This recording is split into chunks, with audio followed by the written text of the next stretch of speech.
자, 설교 제목 한번 해봅니다. 이중 결혼을 하지 마라. 이중 결혼을 하지 마라. 한번 해봅니다. 이중 계약을 하지 마라. 이중 계약을 하지 마라. 가끔씩, 아주 가끔씩 뉴스나 드라마들을 통해서 이중 결혼으로 인해서 크게 고통을 호소하는 사건들이 소개가 되곤 합니다. 사랑하는 내 남편이 내가 아닌 다른 여자와 버젓이 결혼 생활을 하고 있는 것을 알았을 때, 또 사랑하는 내 아내가 내가 아닌 다른 남자와 버젓이 결혼 생활을 하면서 그 둘 사이에 아들까지 있는 것을 알게 되었을 때, 그 배신과 그 충격은 위로 말로 다 형용할 수 없을 것입니다. 여러분, 이중 결혼은요, 명백한 불법입니다. 확실한 이혼 사유에 해당합니다. 당연히 귀책 사유가 있는 쪽에서 그에 상응한 위자료를 지불해야 합니다. 하나님과 이스라엘이 맺은 시내산 언약은 단순한 계약이 아니라 하나님과 이스라엘이 영으로 결혼을 하는 혼인의 계약입니다. 하나님은 이스라엘 공동체의 남편이 되시고, 또 이스라엘 공동체는 하나님의 신부가 되는 언약입니다. 신약에서는 예수님과 교회와의 관계를 부부의 관계로 보고 있습니다. 예수 그리스도는 교회의 신랑이시고, 또 교회는 그리스도의 신부로 보고 있습니다. 어떻게 이런 관계가 가능하느냐? 하나님은 영으로만 존재하시기 때문에 가능합니다. 여러분, 사람끼리 하는 부부의 관계는요, 영으로 맺는 부부의 관계가 아니라 육체로, 몸으로 맺는 부부의 관계입니다. 그렇기 때문에 부부는 이 세상에서 유일하게 몸을 함께 섞을 수가 있습니다. 잠자리를 함께 할 수 있는 것입니다. 그러나 아무리 부부라고 할지라도 영으로는 하나가 될 수 없어요. 영은 육신에게 속한 영역이 아니라 오직 하나님께만 속하여 있기 때문입니다. 여러분, 만일 부부의 관계가요, 영으로도 하나가 되는 관계라고 한다면, 한 번 부부로 맺은 관계는 그 부부의 관계가 영원히 지속이 되어야 됩니다. 육체가 살아있을 때는 육체의 부부로 살다가 육체가 죽으면 영적인 부부로 다시 영원히 살아야 합니다. 그러나 우리가 맺는 부부의 관계는 영으로 맺는 부부의 관계가 아니라 육체로 맺는 부부의 관계이기 때문에, 부부 중에 함께 살다가 한 사람이 죽으면 부부의 관계가 종료가 되는 것입니다. 여러분, 부부 중에 한 사람이 죽으면요, 그 즉시로 부부의 관계는 종료가 됩니다. 그러기에 부부가 사별을 한 이후에는 재혼을 할 수가 있고, 또 재혼을 하는 것도 성경적으로 허락이 되고 있습니다. 성경은 연합이라고 하는 단어를 사용할 때 아주 제한적으로 사용하고 있습니다. 어떤 때 연합이라고 하는 이 단어를 사용하느냐 하면, 부부의 관계에 있는 대상에게 연합이라는 말을 사용합니다. 연합이라고 하는 것은 하나가 되는 일입니다. 몸이 연합이 되면 몸이 하나가 되는 것이요, 또 영이 연합이 되면 영이 하나가 됩니다. 아담과 하와는 육신적인 부부이기 때문에 이 두 사람은 부모를 떠나서 둘이 한 몸이 될 수가 있었습니다. 하나님과 이스라엘 백성의 관계는 영으로 연합이 된 관계입니다. 영으로만 존재하시는 하나님의 본체가 이스라엘 공동체와 연합이 되어서 하나가 되는 것입니다. 영이 연합이 되면 영으로 하나가 되는 것입니다. 그리고 영이 하나가 되면 영적인 부부의 관계가 성립이 되는 것입니다. 예수님과 교회의 관계도 마찬가지입니다. 여러분, 교회는요, 예수님과 영으로 연합이 된 관계입니다. 마치 부부가 몸으로 하나가 되듯이 예수님과 교회는 영으로 하나가 된 관계에 있습니다. 그렇기 때문에 성경은 예수님과 교회와의 관계를 부부의 관계로 말씀하고 있는 것입니다.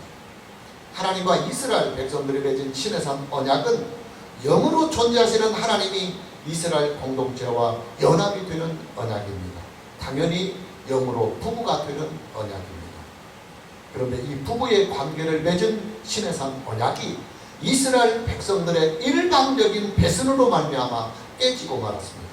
이스라엘 백성들이 하나님을 버리고 금송아지 형상을 그들의 신으로 삼아서 영으로 간음을 하고 만들었습니다. 여러분, 부부들 사이에서요, 가장 치명적이며 가장 분노를 사게 하는 문제가 무엇입니까? 간음의 문제입니다. 바람만 피우고도 부부는 용납을 하기가 어려워집니다. 그런데 만일 딴 여자나 딴 남자와 몰래 살림까지 차렸다고 한다면 부부의 관계는 최악의 상태에 빠지는 것입니다. 하나님은 이스라엘 백성들에게 큰 배신을 당했습니다.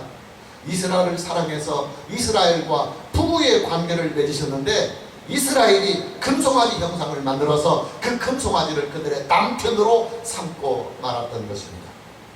여러분, 우리는요 하나님의 입장을 이해해야 합니다. 사랑하는 아내가 남편인 하나님을 버리고 다른 남자인 우상의 품에 안겨버렸을 때 하나님께서 느끼시는 그 아픔과 하나님의 그 상처를 우리는 이해해야 합니다. 하나님의 진노가 얼마나 크셨으면 이스라엘 백성들 전체를 다 진멸하시겠다고 선언을 하셨겠습니까? 그러나 모세가 자기의 목숨을 담보로 내놓고 하나님께 긍휼을 구하는데 어찌하겠습니까? 이스라엘 백성들을 진멸을 하시려거든 자기 먼저 죽이고 나서 이스라엘 백성들을 진멸하라고 하는 목숨을 걸고 하나님께 기도를 드리는데 어찌하겠습니까? 하나님은 모세의 기도를 받으시고 이스라엘 향하신 진노를 부십니다. 하나님은 주동자들 3,000명만을 죽이시고 영으로 가늠한 이스라엘 백성들을 용서해 주십니다. 하나님은 이스라엘 백성들이 일방적으로 깨뜨려버린 시내산 언약을 다시 맺어주십니다. 본문 10절 말씀을 보면 여호와께서 이르시되 보라 내가 언약을 세우리니 곧 내가 아직 온 땅 아무 국민에게도 행하지 아니한 이적을 너희 전체 백성 앞에 행할 것이라. 네가 머무는 나라 백성이 다 여호와의 행하심을 보리니 내가 너를 위하여 행할 일이 두려운 것입니다. 여러분, 하나님께서 이스라엘 백성들이 일방적으로 깨뜨려버린 시내산 언약을 다시 맺으려고 하시는 이 일은요 전적으로 하나님의 사랑이요 또 하나님의 은혜요 하나님의 긍휼입니다. 왜냐?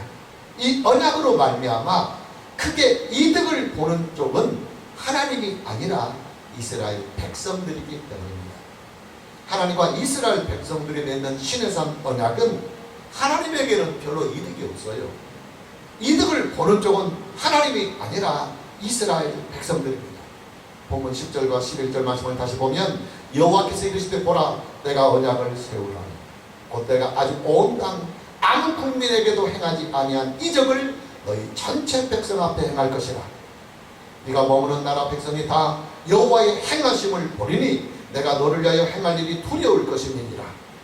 그러고 나서 너는 내가 오늘 네가 명령한 것을 삼가치기라. 보라 내가 네 앞에서 아모리 사람과 가나안 사람과 헷 사람과 브리스 사람과 휘 사람과 여부수 사람을 쫓아내리니 그랬습니다.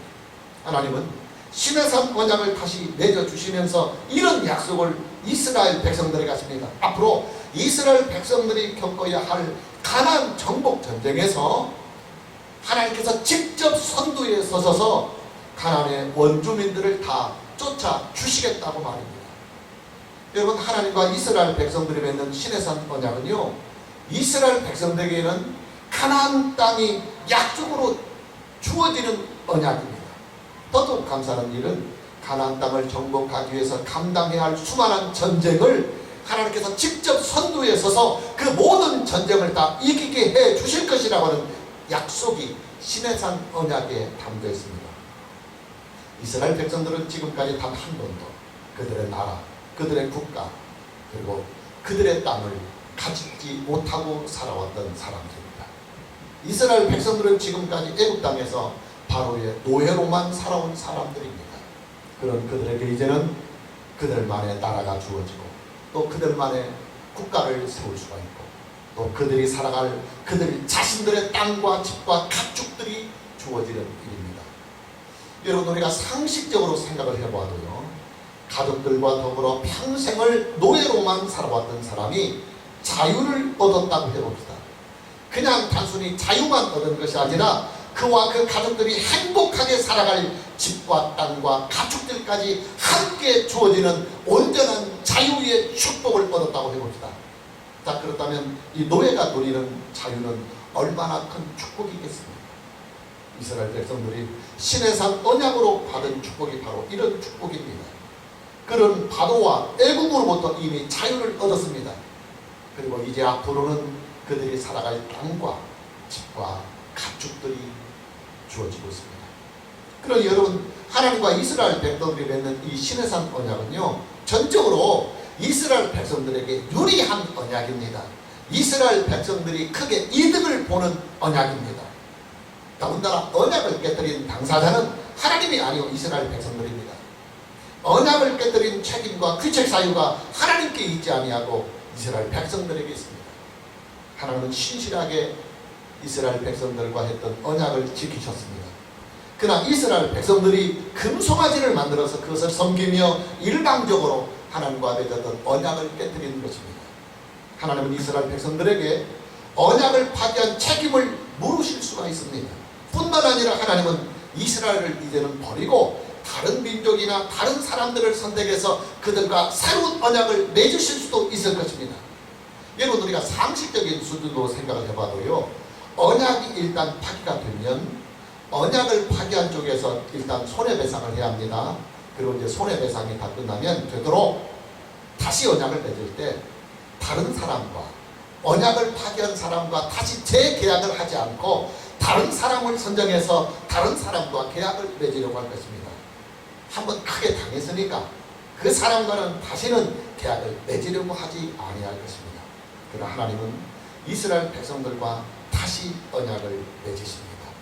저 같으면 이스라엘 백성들을 배제하고 다른 민족이나 다른 사람을 찾아서 새로운 언약을 맺으려고 할 것인데, 하나님은 언약의 당사자를 다시 이스라엘 백성들로 선택을 하시는 것입니다. 하나님을 버리고 우상을 섬겼던 이스라엘 백성들과 다시 시내산 언약을 맺는 것입니다. 여러분, 이것이 바로 용서의 정의입니다. 용서란 용서한 그 사건이나 용서한 그 일로 인해서 다시는 어떤 불이익도 당하는 일이 없도록 완전하게 원상 회복을 시켜주는 것이 바로 용서입니다. 하나님은 우리를 용서한 죄에 대하여 기억조차 하지 아니하시겠나라고 약속하시고 선포하셨습니다. 우리가 참고적으로 예레미야 31장 34절 말씀을 보면, 내가 그들의 악행을 사하고 다시는 그의 죄를 기억하지 아니하리라, 여호와의 말씀입니다. 여러분, 하나님께서 우리의 죄를 기억하지 아니하시겠다고 하시는 이 말씀은요, 용서하신 죄에 대하여서는, 용서하여 주신 그 죄에 대해서는 우리에게 단 한 점의 불이익도 주지 아니하시겠다고 하시는 약속이요 선포인 것입니다. 사람은 용서를 해도 감정의 찌꺼기가 남아요. 그 감정의 찌꺼기가 남아있기 때문에 같은 잘못을 여러 번 반복을 하면 용서의 한계가 드러납니다. 그러나 하나님은 한 번 용서하신 일에 대하여서는 전혀 유감을 가지지 아니하십니다. 한 번 용서하신 죄에 대해서는 뒤끝이 전혀 없으십니다. 하나님께서 이스라엘과 시내산 언약을 다시 맺으시는 이 일은 용서를 전제로 하는 언약입니다. 이스라엘의 죄악에 대하여 전혀 분노의 감정이, 상한 감정이 없이 즐거운 마음으로, 그리고 즐겁게 맺는 언약이라는 말입니다. 여러분, 저와 여러분이 예수님을 믿으면 어떤 효과가 있느냐 하면요, 저와 여러분의 모든 죄악이 다 용서를 받습니다. 출생 때부터 가지고 있는 원죄에 대하여 우리가 예수님을 믿게 될 때 하나님은 우리의 원죄를 용서해 주시고, 우리의 일생을 통하여 우리 스스로가 짓는 본죄, 자범죄에 대하여서도 하나님은 예수 그리스도 안에서 우리의 죄를 용서해 주십니다. 중요한 것은 우리가 받는 용서의 범위와 용서의 그 효력이 완전하고도 영원하다고 하는 이 사실입니다. 하나님은 예수 그리스도를 믿는 자들에게 예수 그리스도의 구속의 은혜를 완전하고도 영원히 누리게 하십니다. 우리가 참고구절로 히브리서 10장 14절 말씀을 보면, 그가 거룩하게 된 자들을 한 번의 제사로, 예수 그리스도의 십자가 사건을 말합니다. 한 번의 제사로 영원히 그리고 온전하게 하셨느니라. 할렐루야. 이게 바로 하나님의 사랑입니다. 여러분, 우리가요 인생을 살면서 얼마나 많은 죄를 짓고 살아갑니까? 어떤 죄들은 평생을 우리가 끊지 못하고 반복해서 계속 짓는 죄도 솔직히 있을 것입니다.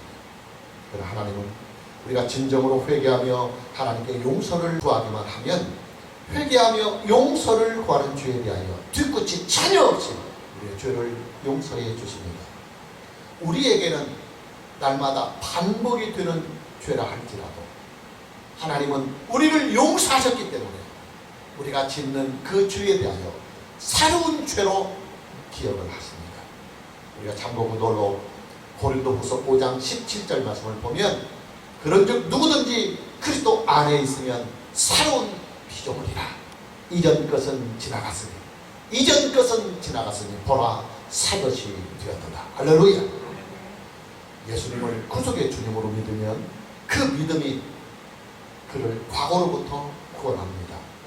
그리고 예수 그리스도 안에 있는 새로운 생명으로 새로운 인생을 살게 하십니다. 감사한 일은 예수 그리스도를 믿는 우리의 믿음이 오늘만의 믿음이 아니라 성령의 내주하시는 이 은혜를 통해서 지금 우리의 이 믿음이 죽을 때까지 계속이 되고 있다고 하는 사실입니다. 오늘 우리의 믿음이 오늘만으로 끝나는 것이 아니라 내주하시는 성령의 은혜로 우리는 오늘 믿은 이 믿음이 죽을 때까지 잃어버리지 아니하고 계속된다고 하는 사실입니다. 자, 그렇다면 여러분, 오늘의 나의 믿음이 과거의 모든 죄를 깨끗하게 용서해 주는 효력이 있다고 한다면 우리의 믿음이 죽을 때까지 계속이 되려는 한 우리의 죄악은 죽을 때까지 완전하고도 영원한 구속의 효력이 있는 것입니다. 그래서 예수님을 믿는 자들에게는 과거로부터의 완전한 용서가 있고 또 현재의 삶에 대한 온전한 용서가 있고 미래에 지을 수 있는 죄악까지도 온전하고도 영원히 용서를 받게 되는 것입니다. 그러나 배교자는 달라요. 배교자는 예수님을 믿다가 그 믿음을 배신한 자들, 버린 자들을 말합니다. 믿음을 버린 자들은 배교한 그때부터 그들이 짓는 죄악이 그대로 남아있는 것입니다. 그러니 당연히 배교자들, 믿음을 버린 자들에게는 온전하고도 영원한 구원이 보장이 되지는 않은 것입니다. 오늘 저와 여러분 모두에게 오늘의 믿음을 죽을 때까지 잘 하나님의 은혜 안에서 지켜가는 은혜가 있기를 주님의 이름으로 축복합니다. 하나님께서 이스라엘 백성들과 깨진 언약을 다시 맺으시면서 이번에는 특약사항 몇 가지를 그 언약에 포함을 시킵니다. 왜 특약사항을 시내산 언약에 포함을 시키느냐? 이스라엘 백성들에게 하나님은 한번 크게 배신을 당해보셨기 때문입니다. 우리가 이런 일들을 한번 생각해 볼 수 있어요. 부부 중에 한 사람이 외도를 크게 해서 다른 사람과 살림까지 차렸다고 해봅시다. 당연히 결혼 사용하는 파탄이 날 것입니다. 그러나 그들 부부에게는 사랑하는 감정이 아직은 남아있습니다. 게다가 그 부부들 사이에는 자식까지도 있다고 해봅시다. 이 두 부부는 여러 가지 고민과 갈등을 하다가 서로를 용서하고 결혼 생활을 계속하기로 결론을 내립니다.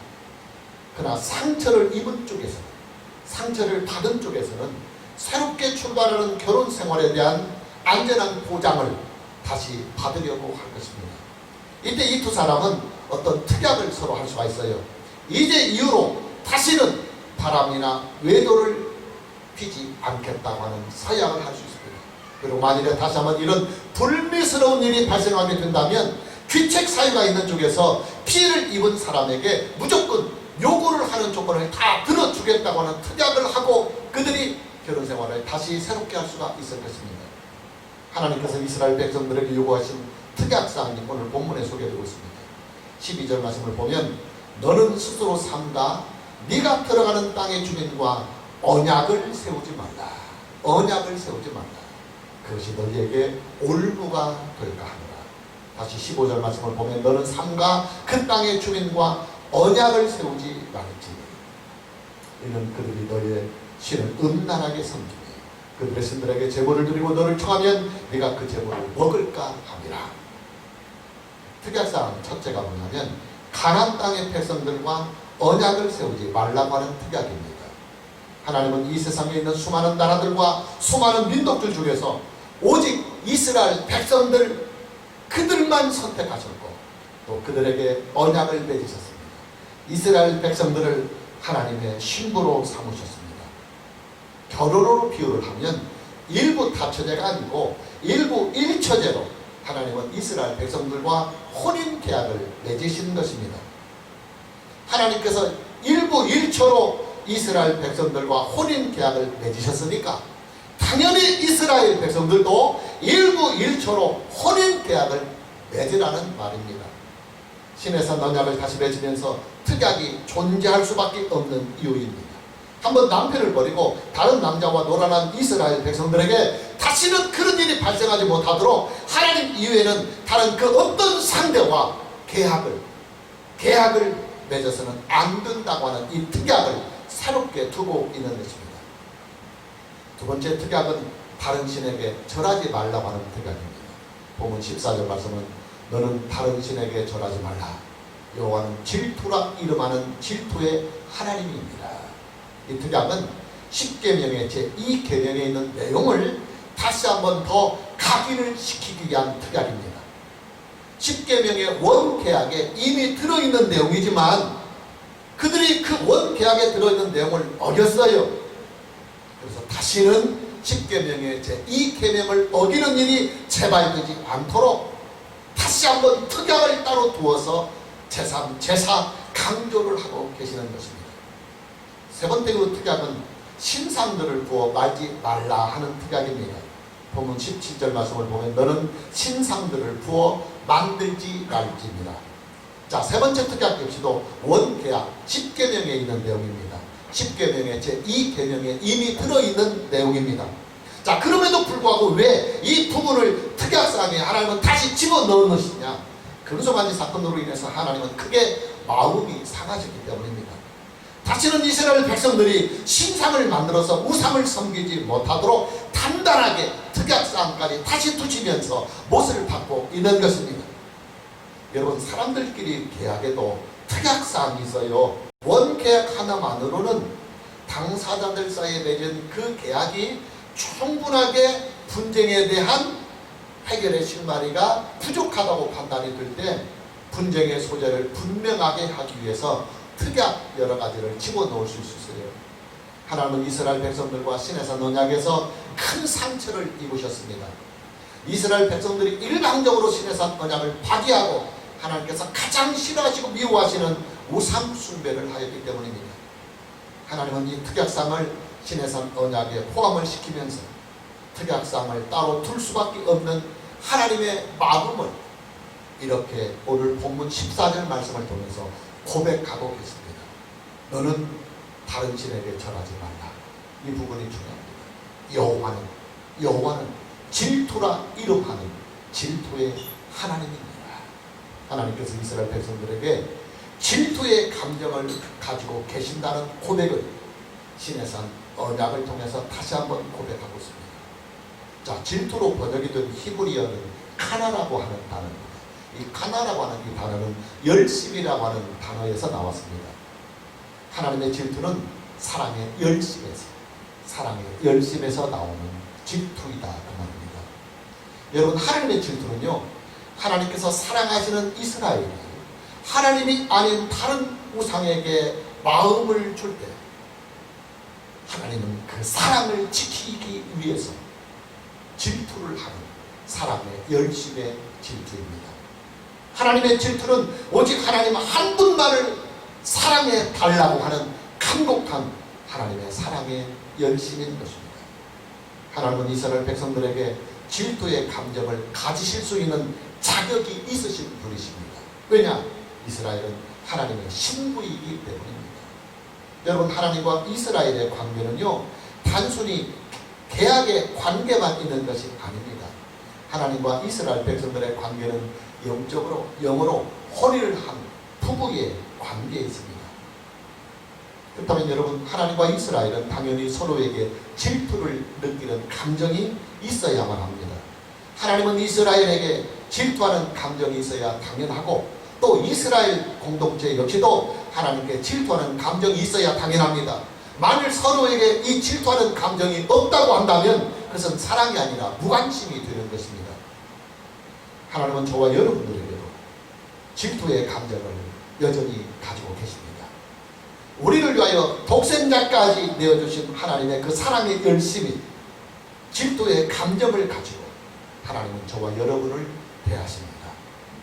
그러다가 질투가 격해지면 하나님의 마음이 극에 상하고 그리고 사랑의 관계에 불화가 생기게 됩니다. 만일에 저와 여러분이 하나님 이외에 다른 우상에게 하나님께 쏟아야 할 그 사랑을 다 쏟는다고 한다면 하나님은 질투를 받았습니다. 그리고 그 질투가 격해지면 하나님은 사랑을 지키기 위한 그 열심으로 우리를 징계하십니다.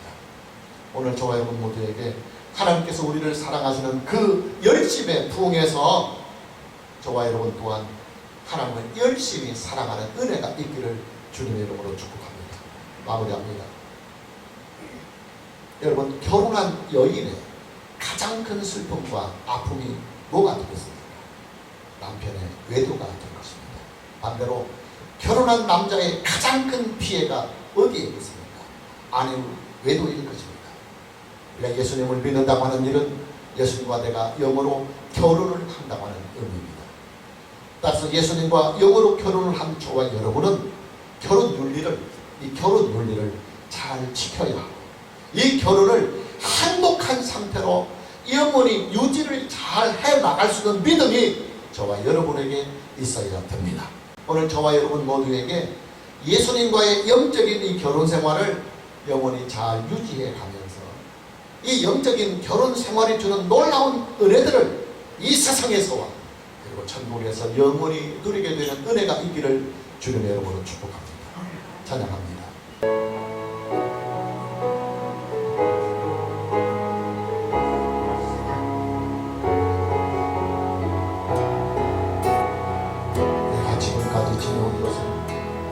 내가 지금까지 지내온 것은 주의 은혜라 주의 은혜라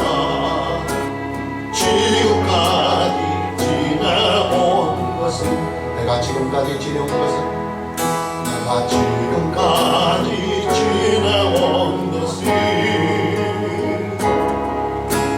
주의 은혜라 주의 은혜라 지금까지 지내온 것은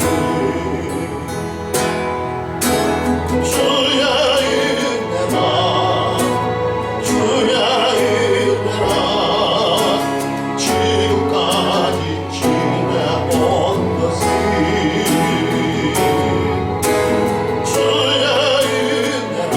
지내온 것은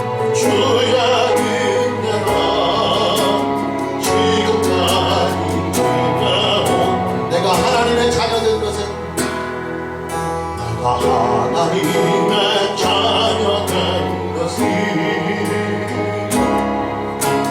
주의 은혜라 주의 은혜라 하나님의 자녀된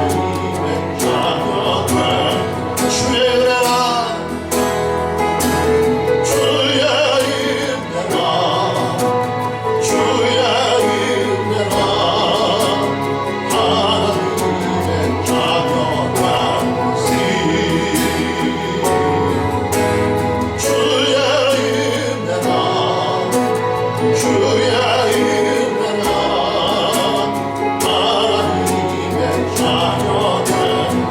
내가 이 자리에 서 있는 것은 내가